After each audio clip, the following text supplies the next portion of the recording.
since the monopoly is the only firm producing the commodity, the monopoly has the luxury of being able to affect the price or can change the quantities to get the price that it desires.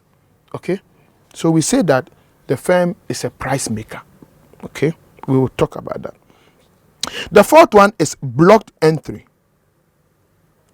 You do remember clearly that in the case of perfect competitive market, one of the characteristics was that there's free entry and free exit.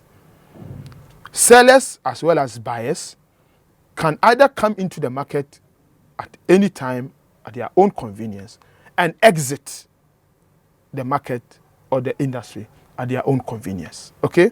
So there was what? Freedom of entry and exit. For example, you can't prevent someone from producing bread. Okay?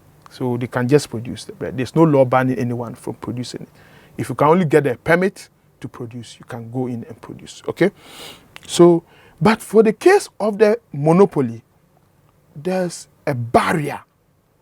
You cannot just get up to go and produce the commodity. For example, as I said, you can't just get up and say that you want to also produce water or supply water, just like Ghana Water and Sewage, that is in charge of water in Ghana. Okay? So there's blocked entry. The fifth one, we say that the firm faces a downward demand curve. We also delve much into that to explain why the firm faces a downward demand curve. But just a gist is that for the monopoly firm to be able to get more revenue, it needs to reduce its price. As when it reduces its price, more of the commodity is bought and the revenue increases. Okay? And if it doesn't want that, then it increases the price. So for the monopoly firm to achieve some level of revenue, increase in revenue, it has to reduce the price. Okay? To reduce the price, when you reduce the price, quantity increases. And we all know the relationship between price and quantity in terms of demand.